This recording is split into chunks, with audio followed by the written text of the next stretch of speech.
Sports talk conversations with a good laugh mixed in. This is the Sports Talk with Thetford and Ashby podcast from Double T 97.3, presented by Cantex Roofing and Construction. I'm Mike Hebert, owner of Cantex Roofing and Construction. Every day is game day, and we'll get it right when it comes to your roofing, construction, windows, and mirrors. Call Cantex Roofing and Construction today. Together, we are one serving you.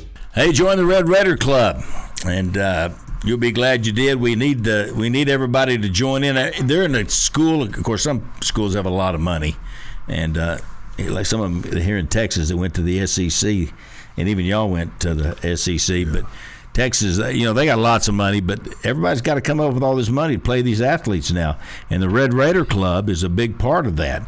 And we need everybody to jump in there and help and be a part. And this is the one that helps our athletes directly, is the Red Raider Club. Plus, you get benefits from being a part of it. So join today. All right, visiting with Victor Hicks. He played football. He played everything at Estacada pretty much from 1971 to 1975. Is that right? Your freshman year, 71. Y'all played as freshmen at Estacada. You would. No, we had a freshman team. Matter of fact, we tied. Y'all were in high school, weren't you? Y'all were in high school. High school, yeah. We in high school. See, we weren't at Monterey, and we were ninth graders at Evans. Okay, yeah, that's right, at Evans. I think my ninth grade year, we was coaching.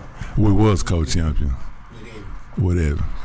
Yeah, they had that team with Steve White and Steve White. Yeah, oh yeah. Steve White, Anderson.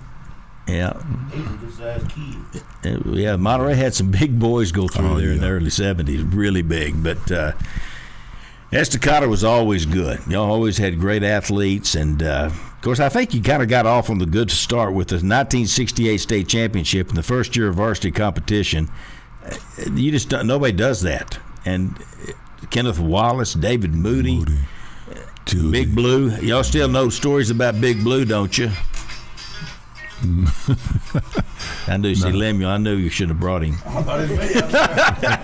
Yeah, that's what Victor was thinking. I shouldn't have brought him. All right, we didn't get Thomas Lott. Do we want to move on to? Oh, is he on? We didn't get Thomas Lott. Do we want to move on? He was not able to answer. Okay. So do you want me to call him Mr. Sims? Yeah, let's try Mr. Sims and see if he answers. You call him Mr. Sims too? Well, I call him Bo, but we're going to keep professing him Mr. Sims. Mr. Sims? Will he go look for his dad? Mr. Sims? Dad ain't here. Right. Yeah. Isn't that funny, these French? Now, where did Billy play high school ball in Texas? Hooks, Texas. Yeah. Hooks, Texas. He's one of the greatest running backs in the history. Yeah, one time he was second in Texas history as far as rushing the ball behind Hall. Yeah, from Sugar Land. Kenneth Hall. Yeah, Kenneth Hall. Well, I promise you, Coach Switzer's going to answer when we call him. Oh yeah. I talked to him about 15 minutes yesterday. That's all. Well, yeah, I know it. We probably won't have any more show after he gets on. We'll just do him. We might all leave and go get something to eat. He's a great guy. He's so excited. He's still got that energy, doesn't he? Oh yeah, he really does. And his memory of recalling, each player when we get together, whatever, he can tell you what you did, what you didn't do, where you really ranked. If his big thing is if you're a good person or a bad person. He says I'm a good person. He does? What did you say about him? Wonderful coach. Coach. I wouldn't trade him for nothing in the world. I know it. I like him. I've always liked him. Switzer has a saying that has come so true over years, and that is, when you recruit a player, you have him for life. When you coach a player in the pros, it's just a job. Have him to the next contract. Yep. Yeah. So we didn't get Billy either. Now, would you say not. Barry Switzer was ahead of his time on the NIL deal? In what respect? Well, how much did you make, Victor, when you were playing it over here? Believe it or not, and you can attest to this. When I went to OU in '75, a lot of people may remember, don't remember. They were on probation in '74. Oh. So if you got $2 that the NCAA didn't know about, you were lucky. Our class missed out on really being able, and I'm not going to go into detail. We all know there was money being going up under the table and stuff, but my class, and we talk about it all the time, we produced. We did what we were recruited to do, but money, nah. You didn't cash in. We didn't cash. I was listening to Coach Switzer one day, many years ago, and he's saying, I got a kid playing for me. His mama dies. He got to go home. He can't afford to go home. I'm going to pay for him to go. Mm-hmm. He's going to go home for his mama's funeral. He's not going to stay here because we got NCAA rules. Right. And I love that about him. And you'd be surprised of how many players, and not only with a mother or father dying, but just they may have been real sick but recovered, but they needed to get home. Yeah. Our Coach Switzer going to make sure it happened one way or another. He was going to make sure you were able to do what you need to do when it came to your relatives or your parents. Yeah. I love that about him. He's going to take care of his players. Yep. Going to take care of his players. And once it goes to the Cowboys, were you proud of him when he went to the Cowboys and won a Super Bowl? Well, I might get in trouble for saying this, but I am not a Cowboy fan. Never have been, never will be. But I don't get it twisted. I did root for him when he was coaching there. Yeah. Well, who would you be? Are you a Rams fan? Or are you? Now, believe it or not, I'm a Raiders fan. Okay. Yeah, I'm a Raiders fan. And when I was growing up, and Cowboys, because all of my relatives, I got a lot of people that are really big Cowboy fans. I pulled for Green Bay when I was young and didn't really know. I just like those colors, I pulled for Green Bay. But yeah, it's just one of those things, And don't get me wrong, Cowboys, they got a great history, they're a great team. What it's like they say, it's all about taste. Well, they haven't been to a Super Bowl since your coach Barry Switzer was their coach. Yep. That's over 25 years ago. Yes, sir. They ain't even been close. Nah. So when you're saying they got a great history and all, you're showing your age. This is true. Yeah.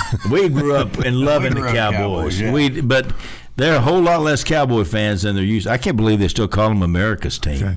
Exactly. I always like to ask Cowboy fans when they say we just love the Cowboys, why? Yeah. Why? What? What? Well, because of Tom Landry. Yeah. Tom Landry. Oh, okay. And Emmett was good. I loved Emmett. Oh yeah, I mean the athletes. I guess I just can't get into the mystique that everybody just salivate over. The American. It is team. pretty amazing that 29 years or whatever without going to a Super Bowl, and not a whole heck of a lot of playoff wins in the last 25 years either, that they've been able to hang on to that America's team title. You'd think the Patriots would have taken it from them when Brady was there, or maybe Mahomes at Kansas City would take that, but they've hung on to it pretty well. I don't know if they patented it or not, but they've hung on to it as America's team. Right, and they probably always will. It's a mindset in there. That's just what the majority of the people believe and think, and so be it. That's just what it is. And most people are ready for Jerry Jones to go on, whatever that takes. Well, yeah, they're just tired of him. Yeah, I understand that, but what it ain't gonna take is money, because you can't buy him out now. Yeah, no, you never can't. did it that way. Well, here's the amazing thing: the NFL has a salary cap. College football doesn't have a salary cap anymore. What would you have been worth in today's dollars? When I was at OU? Yeah. If we had NIL, you'd be looking at a millionaire right now. There you go. Oh, without a doubt. Yeah. Without a doubt. Are you going to get some money? Are you suing? Are you part of the... Well, you know how it's always... You're outside the limit, I think. Yeah, it's always another step that we got to overcome to get our just due, So you just kind of have to deal with it. And maybe we can, get together as a group and start something like, throwback jerseys, or the era that you actually played in, that number, sell that number, jersey or whatever, and maybe we can get some residuals, but it's hard to say. Okay. We got somebody? I think we got Thomas. Thomas Lott, are you there, Thomas? Yes, I am. How are you doing? Good. I appreciate you making me part of this. Well, we're proud to. I'm David Thetford. Gary Ashby's here Appreciate you. with our show, and of course we got Victor here sitting between us right now. And he was saying that if you'd have thrown him the ball more, you ought have won more. It's what he's been talking about. Well, they couldn't have won much more. I know. Hey, let me tell you, I always say this, and I'll say it to you guys. Number one, this young man definitely deserves what he's getting right now. He deserved it all along. And if we would have thrown Victor the ball at least 10 to 15 times every game, everyone would have had an opportunity to see how valuable he was and how talented he was. We didn't throw the ball enough. I was angry a lot of times because we didn't throw the ball more. Yeah, but you had great running backs, and you could run. Well, yeah, we definitely had that, but there were times when we had to play up against 9. Sometimes the secondaries were up on the line of scrimmage. I mean, we were still able to accomplish what we accomplished, but they would outnumber us defensively, and all we had to do was get the ball to our tight end, Victor, and the secondary would have to stay where they're supposed to be, and that's defending the pass instead of trying to come up and defend the run. And I can assure you, they did not want to see Victor with the ball running at those DBs. You would love that, wouldn't you, Victor? I really would have. I can't tell you how much.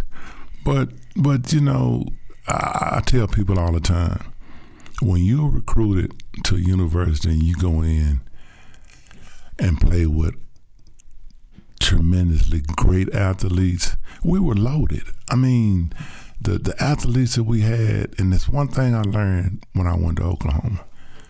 Yeah, you was Billy Bad coming out of Estacado, but you got Billy Bad all around this country this year now. Locker room full of Billy Bads. So it taught me to really be a team player. You know, what they ask you to do and bring to the table, be the best that you can be at it. And to this day, half of my friends that I played with, when I call her, they call me, the first thing they say, Victor Hicks, one of the best wishbone blocking tight ends ever. And that makes me feel good, because when your peers acknowledge what you've done and what you brought to the table that other people might not even realize, that's what it's about. Being in a team, producing and doing your part. And you might not get all the accolades and the glory, but when it's all said and done, 4 Big 8 championships, 3 Orange Bowl appearances, national championship, 1 Fiesta Bowl champion. So, and like you say, the camaraderie, when we get together and we all can relate to that and stand on that, it's unreal. Unless you've been there, you don't even know what it feels like. Hey, Thomas, you got any Victor Hicks stories? Or Victor, do you have any Thomas stories? That the first one to talk's probably got the best shot at this. Some things are buried, and you got to keep them buried. You know, the best ones, you know, are what we will live with. And as long as we're on this earth, you know, we got to protect them. But all I'm going to ever say, I know there's always levels of people thinking that this guy was the best and that was the best and all of that. But I know me and Victor, we go way back, and we played in the NFL level together. We played in the USFL together. He's the reason I even went to the USFL, because I turned him down like twice, and then he called me and told me he had signed, and we were going to go to New York and really enjoy being in New York, and we did. You know, And we did. What was that? Yeah. And we did. And I'm telling you, you know, he's from Lubbock, I'm from San Antonio, and And especially back then, getting an opportunity to live in New York and experience everything that was going on there. Studio 57, you told me we was in there. So I'll just leave it like that. And and just say, Rick James was in there a few times. I mean, those type people. So we had some good experiences, but, brotherhood as far as our class that came in 75, I really don't think anybody out there college-wise could have had a better group coming in that was as talented as we were. And it wasn't like we were able to call each other and put together a team and say, hey, we're going to all go there. We didn't find out about each other until we got there. Right. It's just Billy and Greg Roberts and Victor and gosh, I mean, I could go on and on and on. Kenny King and Ken Law, Reggie I mean, Mathis. it was just so many of us Right. that end up there that we didn't plan it. We just all showed up in the same place and all had the talent to do what we did. It was just something that was amazing. Well, it was a lifetime memory for me. What was y'all's record in y'all's 4 years at Oklahoma? Y'all didn't lose many. What? Your overall record. Well, we lose 5 games. We lost. I'll claim the one in 75 because I was there. I did my part to help get the team together. I didn't get to play much. Really, most of us didn't. Just Hunt and Victor were the ones as freshmen that got to actually play. So we count that one. So I'd say we lost 5 games in 4 years. We can do that for November. A lot of teams can. Yeah. Well, now we're gonna have to come back and answer this one. Can you hang on, Thomas? Billy didn't answer. He didn't answer when we called. Probably have to try him again. Yeah, we'll try him again. He might have Googled our show and decided he didn't want to be a part of it. Yeah, look at these goobers. We ain't be on that deal. Anyway, I'll be here as long as you need me. We want to hear some stories about how they treated you as freshmen. We'll be right back. Victor Hicks. Sports talk conversations with a good laugh mixed in. This is the Sports Talk with Thetford and Ashby podcast from Double T 97.3, presented by Cantex Roofing and Construction. Hey, Plains Capital Bank, right with the good guys. Long time here in Lubbock, Texas, taking care of business and helping people all over this part of the country. And, of course, supporting our youth, supporting our high school teams and our youth teams. And that's who you want to bank with, the bank that's going to get out there and dive in there with you and give you money and make it work. And that's Plains Capital Bank. So give them, if you're looking for a bank, that's where you need to go. Walk in there and see them, and they'll get you fixed up. Well, you know that most of you guys remember the name Cardinal Sports Center. It has now changed. The ownership's the same. Brad White bought it from the Cardinals about 5 years ago, 5 or 6. John Cardinal, Tony Cardinal, and all those guys. And they changed the name, and it's going to be called Quarter 4. Now it's called Quarter 4. That's starting to grow on me a little bit. Yeah. And they I had shook my head when you first told me that, but it's starting to grow on me. Yeah. I like it. And they got the 4 Qs. I went in there. They got the 4 Qs up on the wall. It's Quarter 4, and that's going to give you the best right there at the very end. Lubbock's lucky to have Quarter 4. We are very lucky to have them, and Brad does a great job. All right, we got Coach. Not yet. Yeah, they got to them. Yeah, we're going to try to get Coach Switzer, and it wouldn't do any. Is Thomas? Are you still there? Yes, I am. We're fixing to get Coach Switzer, and as you know, we're better than anybody. You ain't gonna get to talk when he gets. I talked to him 15 minutes yesterday. I probably didn't say 2 sentences. Anything you want us to tell him, Thomas? What's that? Anything you want us to tell Coach Switzer? Yeah, tell him we should have threw the ball more. Okay, should have thrown the ball more. Hey, Yeah, Brennan, I take that. we're trying to get you both on together, and I would worry about y'all talking on top of each other and stuff, but Coach is going to dominate it. Oh, there's no question. But He's going to do the talking. Yeah, I do we do this thing called Coaches Cabana. We've been doing it like 10 years now, where we started off broadcasting some OU games, and now we do watch parties. But I'm with him every football season for years now, and I know how to take a back seat to him. He's got more knowledge and memory than I'll ever have. So, if you need me to say something, I'll say it. But, hey, once he gets going, I'll let him roll. I know it. Well, yeah, as you let him. You mean to text? You can call him on your phone and just hope. Well, I hate to do that. Fine. Well, I think it's safer. Now, we could do that, Thomas. You could stay on if I do it this way. Let me call Coach and see if he'll answer. Okay, sounds good to me. And we'll you can tell him should have thrown more. Did you ever tell him that? Let me ask you this: Did Victor ever come back to the huddle and go, "Hey, man, I'm open"? Did he ever say that? He didn't have to. We knew we would be open. He didn't have to say a word. We should have been throwing to him more. Like I said, we lost 5 games, but I truly believe if we would have thrown the ball just at least 10 times a game, especially to him, we wouldn't have lost the game. And not at all, because there was no way people could bear it. In 4 years. Can you remember the 5 teams that beat you in 4 years? Yeah, I know. The first one, like I said, I was a freshman in Kansas.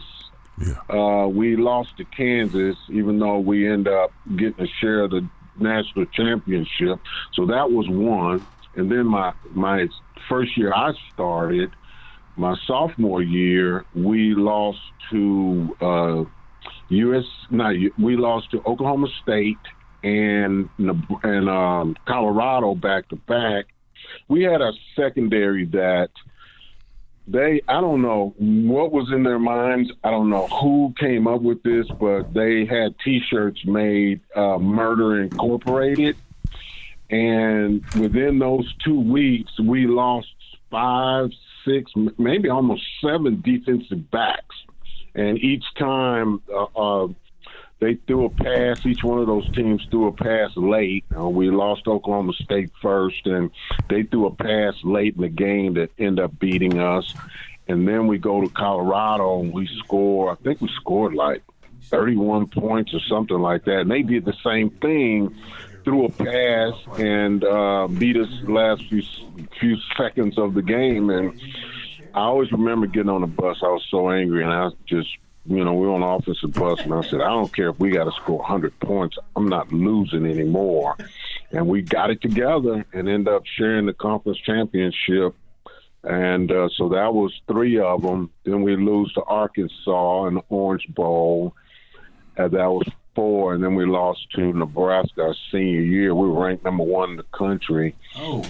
And we end up fumbling 9 times. You can imagine if somebody fumbled 9 times.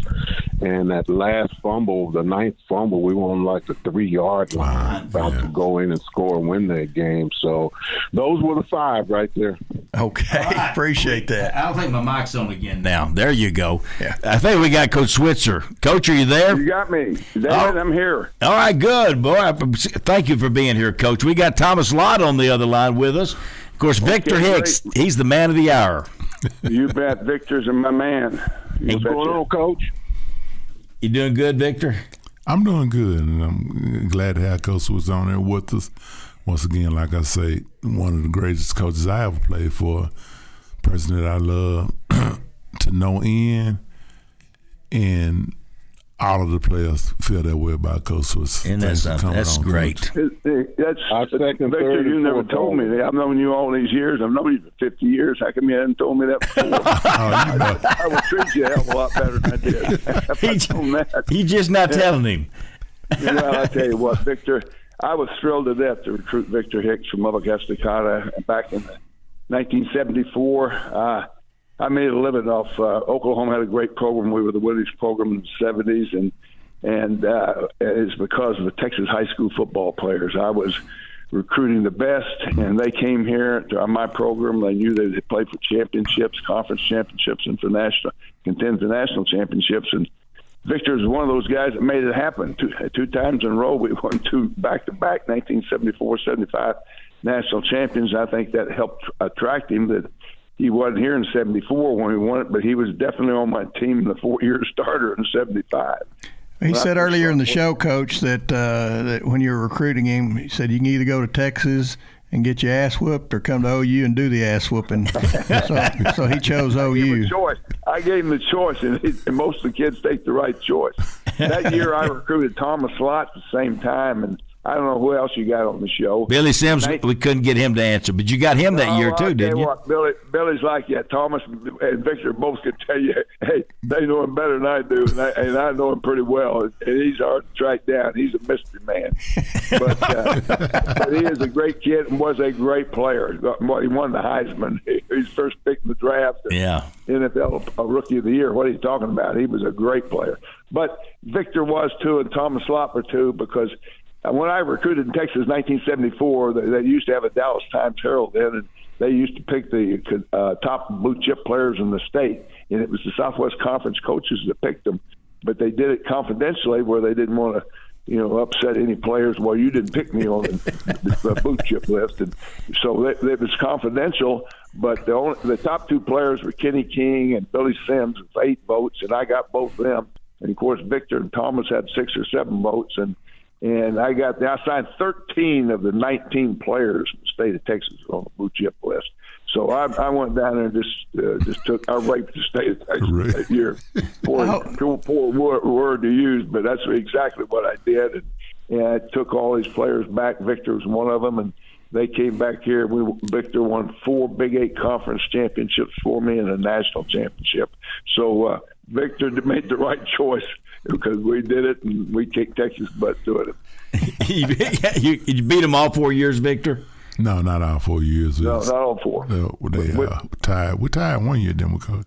Yeah, we missed it. We didn't get the extra point. Uwe von Schamann never missed an extra point in his career. No extra points did he miss, but he didn't get the kick that one. Remember, they fumbled the damn snap. Oh, man. We didn't get the kick. Well, he would have split the uprights. We won the game. So I always said that was a win for us. But rest in peace, Holder. Was it a bad snap or a bad hold? I don't want to. No, I think the snap's all right. I don't know who the hell the holder was. But Can't remember. I don't remember. Hope he rest in peace.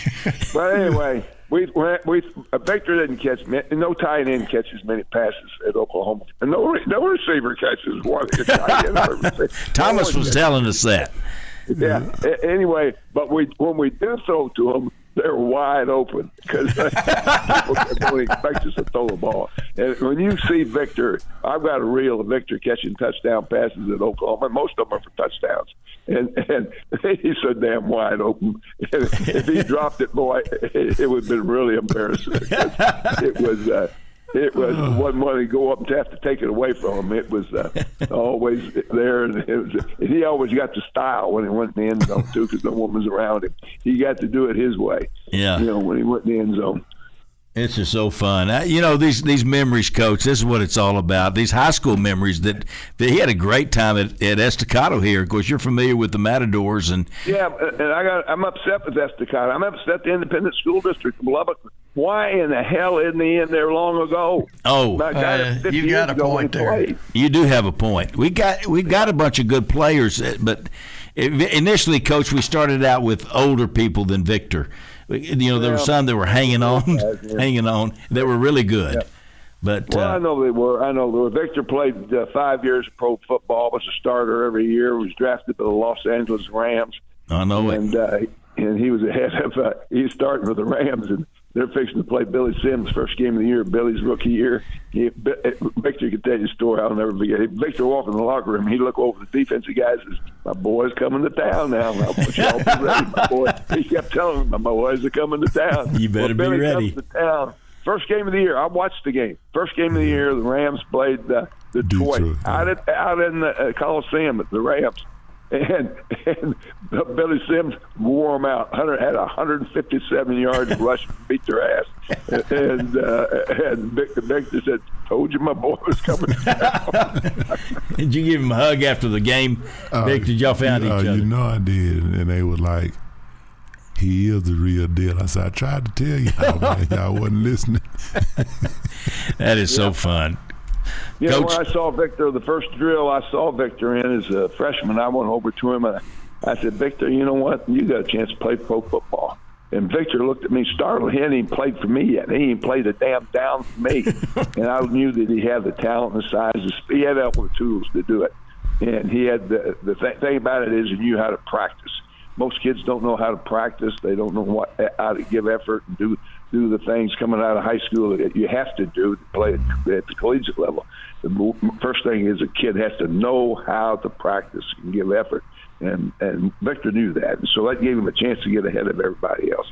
Well, and that's and that goes back to the coaching at Estacada. It goes back to the program in high school when coaches demand them to practice that way, and he learned that and he kept it, and he demonstrated it for me, and that's why I knew he could be what he was.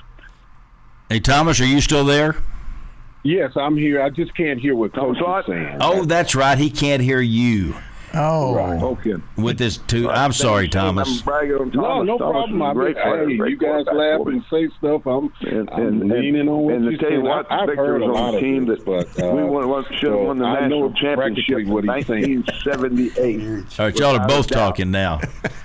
Who is now? Both of y'all were. Y'all can't either one hear each other. But we hear Thomas, both you're going to have to hush up again. Yeah, thank you, Thomas. You can't shut Thomas my up. pleasure. No, Thomas likes to talk. He's Thomas, he says you like to talk. Yeah. I think we know somebody else who does too. Hey, but I can't out-talk him. Yeah, I put it down too myself. Yeah.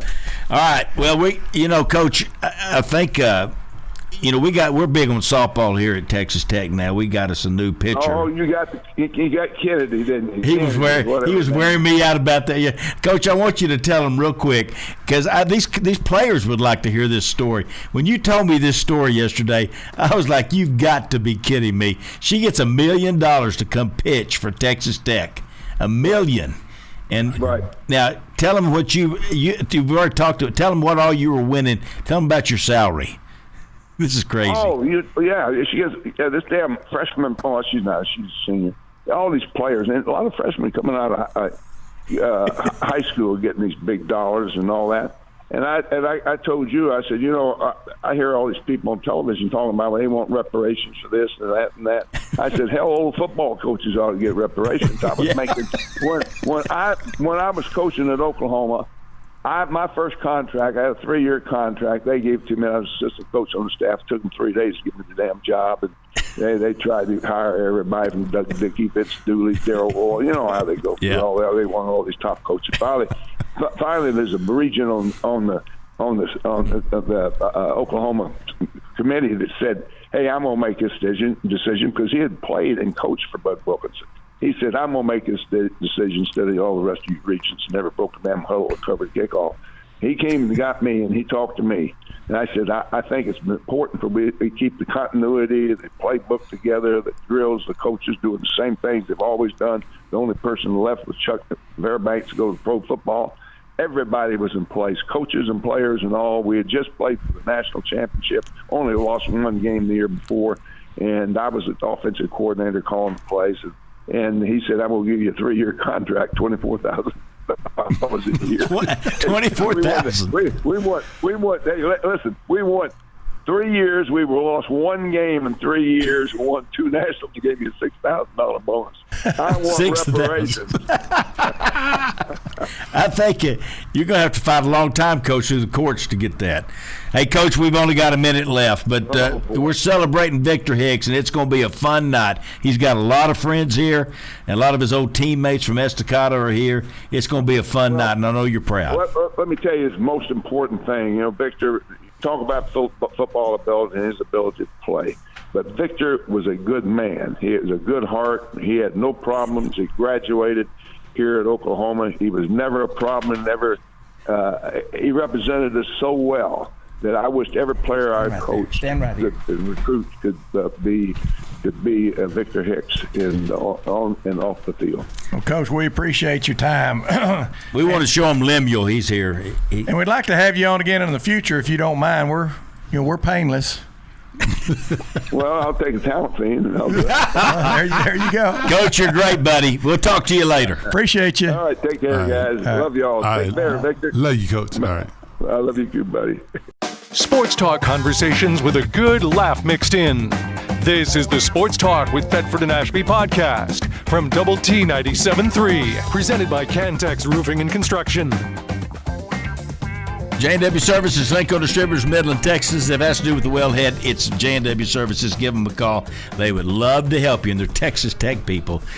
They help Longhorns because they need help, and they help Aggies. They need help too. And it's easier for us to take that Madisyn went down to UT because Tech doesn't have a swimming and diving program, so we don't have to hold anything against her like we do some of these others that went down there.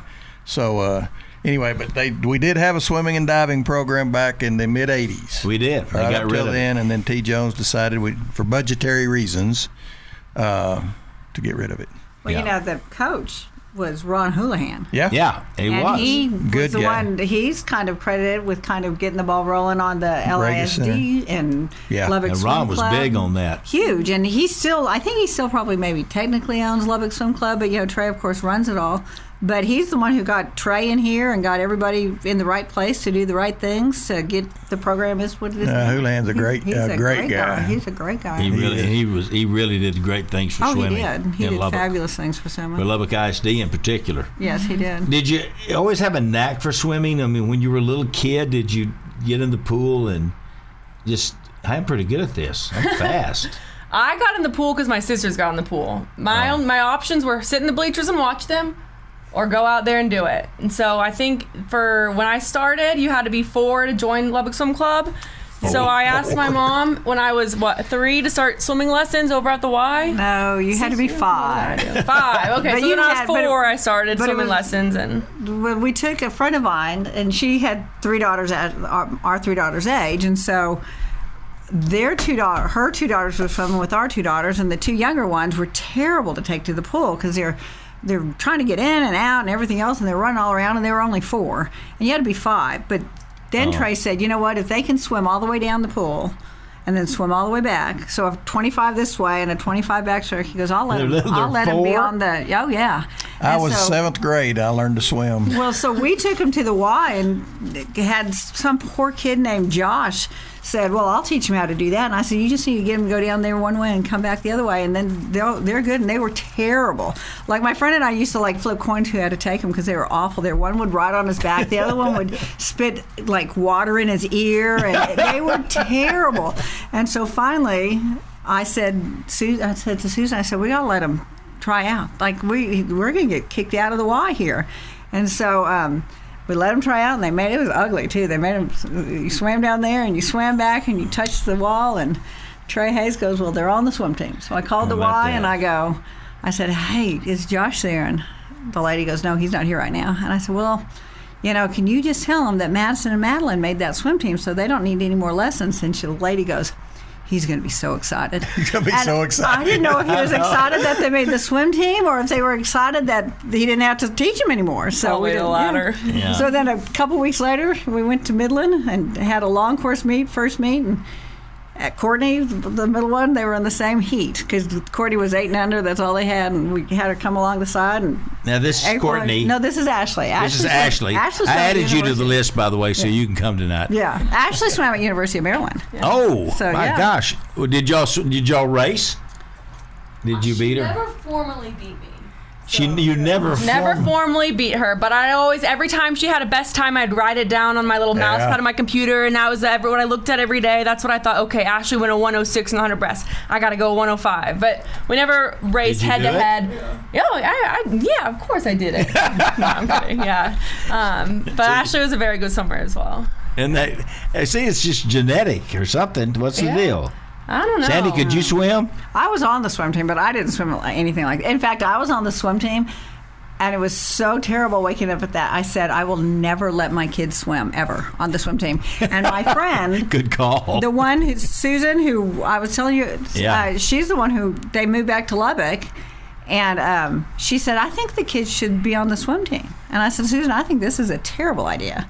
And sure enough, the next thing I know, we're driving at 4 o'clock. You know what she didn't tell you, though, about that 4:30 in the morning? Yeah. By the time these guys were done, I'm tired. She's my last one. They're all off to college, and I would lay there in bed, and I would, usually you'd be dragging your kids out of bed. I didn't. I would say, you know what?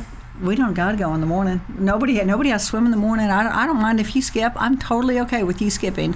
Every morning I'd wake up and there she'd be right by my bed going, "It's time to go, Mom. Come on, Mom. Come on. We're going to be late, Mom. We're going to be late." She'd set her own alarm. That's what it takes. My dad used to always say, I used to try. My dad was an old Army guy. He used to try and wake up before her. He said I never could get up before her because she'd be always there waiting for everybody. What time you go to sleep? As early as I can. It was hard. In high school, it was hard. I look back, I'm like, I don't know how I did it because you got to study, got all this coursework, all these other extracurriculars. I didn't just swim until I got to college. I was on the track and field team. I played basketball until I got to high school. I ran cross country and did all these other things. And you got to keep up with all those engagements. It wasn't like college and professional swimming where it's just you get up and swimming's your job. It's like you got to do all those things. So I probably, forfeited a lot of sleep in those early years and kind of came in my later years of swimming, invested a little bit more in it, and would go to bed at 8 or so. I could help you if I'd have known, but you were stressing academics way too much. Yeah. It's about sports. It's about sports. Yeah.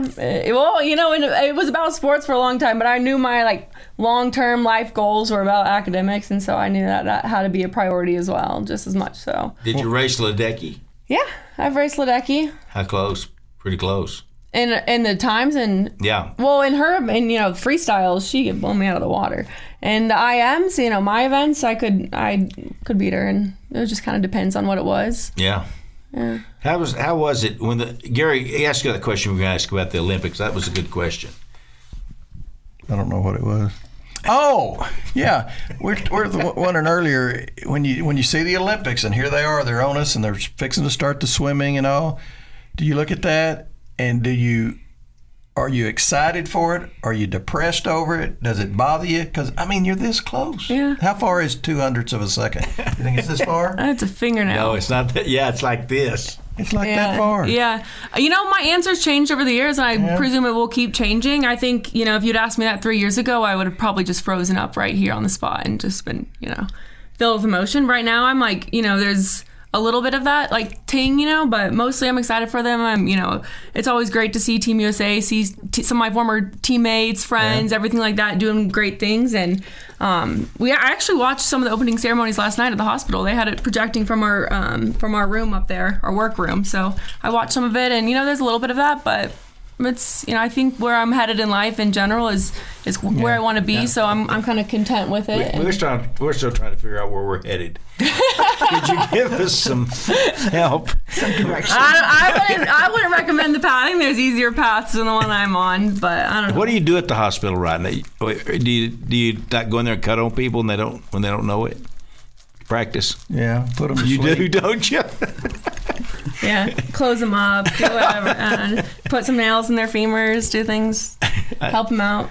Under supervision, and I'm just training, learning. I'm at the student level, so I'll get a little bit more autonomy, responsibility. Next year in residency, and it kind of builds on that in a safe and Tell her about what school you're at, because it's a really good one. Yeah, I'm at the University of Texas Health Science Center in Houston at McGovern Medical School. Mm-hmm. Yeah, and it's really good. It's a good school. You're kind of serious about she's not really that easy to get a hold of. Of course, I was sending stuff to your old email. What was the name of that email? It's like a weird name. Mad Dog 530. Yeah, I was sending it to that. That was, I think, my first ever email account. I don't even know how to get onto it. But that Coach Hayes always called me Mad Dog. So my first email was Mad Dog 530, 530's birthday, and so yeah. Oh, I thought we were going to commercial already. No, it's time to pray. Oh, can you do quick that? Prayer break. No, he's probably taking medicine. But it is a good time. Before we get all right, all that getting up at 4:30 and all that, and then the other sports, and then you finally quit those. And all. Is there time for a boyfriend in there? Was there ever time for a boyfriend, or did you say, I'm too busy focusing on my future? There was. You can date a swimmer. You're going to be quiet. Yeah, I dated swimmers, yeah. Oh, did you? Yeah. That makes it a lot easier. Yeah, we're here swimming together. Yeah, and so life works out, and it doesn't have to take any more time out of my day. It's just kind of convenient. Don't have to waste time. Don't have to waste time seeing someone else. Make him feel really important. Why are you dating me? Well, because you're at the pool. Because you're here. You're convenient. It's convenient, so. Yeah, that's pretty funny. Yeah. Who'd you date? No, I'm just kidding. You don't have to tell me that. I don't care. Sandy, I know you're proud of her. I am. Yeah, I know you're proud. I know you're proud of your daughters. Yeah, they're just. Yeah, we are. It's pretty. It's just. Good things. Did you? Sandy's a pretty good athlete yourself. Well, no, I'm just a pickleball player now. I'm done. I know. there you you play go. tennis, and I did play tennis. have you gotten hurt playing pickleball? Everybody gets hurt. I haven't gotten hurt playing pickleball, but I've gotten. Right there. There you go. Everybody play pickleball. Yeah. Hanging out at my the future business.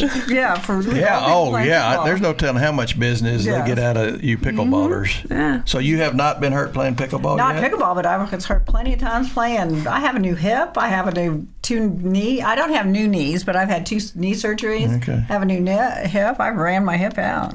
Okay. But that was from tennis. That wasn't from pickleball. All right. So But she is a good pickleball player. we play a lot. She and I play a lot. She's real. I know this can surprise nobody, but she's real competitive in pickleball. She plays a lot. You don't become a world. It's like my new competitive outlet, and it's fun, and it's my way to. I feel like I can tampen down the competitiveness a little bit, because it is just such a fun social sport. So you just let her win. Oh no! No, I would have let Teddy, my 2-year-old nephew, win. Yeah, she wouldn't. That's right. He's got to learn. Yeah, what does tamping it down mean? Yeah. I'm not really sure what that means. I mean, she might not hit him in the square in the forehead with the ball, but she'll probably at least hit him in the arm. Body shots are okay, and nowhere from the neck up. Yeah. Do you go for the kill shot when you get a chance? Oh, of course I do. Right in the face? She turns around as soon as my arm goes up. She doesn't even open her eyes for it. She goes for the kill shot like before it's ready. I mean, she one time she told me, "What did you say?" You go, "Mom, anything's an overhead if you just bend your knees." Get low enough, you can slam anything down. Yeah. That's pretty good. Well, I'm so glad you came in for this. Yeah, thank you for having me. Sorry we kind of No. directionally challenged in only the city that we've lived in for I don't know how many decades. Who did we put in? That swimmer, not Thomas Tredenick. You probably know. Thomas Tredenick, yeah, I know Thomas No, but Tredenick. this is the guy we put in.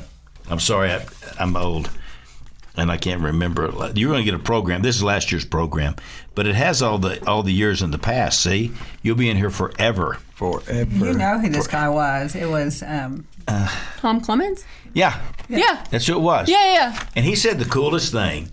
He said, because it had been several years since he had been a swimmer, and he said, man, it allowed me to take all this stuff down off the shelf that my kids had just heard about. They didn't know anything about it. And to relive it again. He said it was so cool for them to get to see this and hear the stories and all that. Of course, you don't have any kids, but you got family. Yeah. And you're young, and so it's fresh in your mind, more fresh in your mind. But this will be forever. And it really is. And the high school kids, the girls and boys you swam with and dove with and all that kind of stuff, they're forever friends. Yeah. Do you stay in touch? Yeah. Oh, yeah. I stay in touch.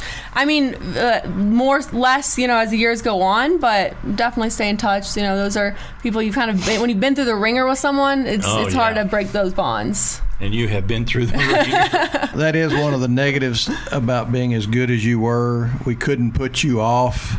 Because a lot of them we put off and their kids come, and some of them grandkids come. Yeah. But you were so good, we had to put you in early. So. I mean, we couldn't help it. Well, I appreciate it, and I'm honored. and now I get to bring my parents, and my grandmother's coming, which, that's the other thing. There you go. Sometimes those go away. Yeah. So she gets to be here and be a part of it. But we didn't try to keep you out. We just vote.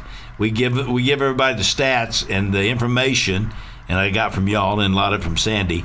And of course, we couldn't say all your stuff. The meeting would be 2 hours long, reading yours. But there was no question. I mean, everybody in our board was so fired up about you going into the Hall of Honor. And well, thank you. And you're going in with a great group. Yeah. Which really, I'm very honored to be one among them. So. Yeah, it's going to be a lot of fun. Yeah. How did he get in? I didn't know he got in here. Look at there. There's Brian Jones. He's going in. Yeah, there's another. He's got his longhorn. There we longhorn go. back. Look at it. There's Madisyn. there with you. Yeah, there she. Yeah, he played at Dunbar. Oh, awesome. He was a great football player, but he could play everything. Yeah, he really could. Jack of all trades. Yeah, and he went to Texas. He couldn't get into Tech, but he went to Texas. The standards were a little low, easier to get in. Yeah. But so he did that, and then. He's a big deal now. He's a CBS Sports. I mean, this guy has a phenomenal career. Yeah. college football, all this guy. He's big time. Now, he's not as big as our show, but he's trying to he's working. This will give him help, Gary, don't you think? He'll learn some stuff today that can really help him. He can take notes. Yeah. Get you a pad and a pen. This guy's, I mean, he's, when you do, well, Gary and I don't have aspirations, and it wouldn't matter if we did, probably. No. But we're aspirationalists. We're having fun doing this.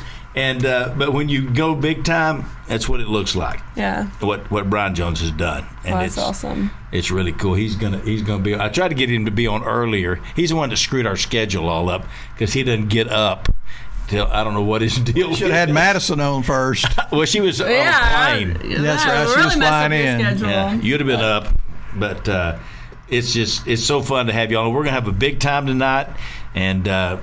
Got your seats all set. Y'all got 3 tables. Yeah, we're looking forward to it. And when y'all get there, you just go to the registration and they'll get you squared away. And, all right. And doors open at 6, and I can't wait. It's going to be so fun. You're going to love it. Yeah, we're excited. It's going to be a lot of fun. Yeah. I should be at the registration table. I'll look like this. I'll look for you. A little different. Yeah. That's why I always wear a cap. Yeah, it's going to be good. It's going to be fun. Yeah. All right. Well, that means 30 seconds, and thank y'all for getting here. Sandy, thank you. Well, next time I'll read the complete email. Sorry about that. You just thought you knew what it said, didn't you? Oh, I did. I didn't even read that. Well, I thought I sent it. How to get it? No, you did. You did. I knew I sent it to Brian. He couldn't find his way over here. No way. If I had sent something. Yeah. No. All right. Look forward to tonight. Look forward to your speech. Us as well. 4 minutes. Good time. Madisyn Cox.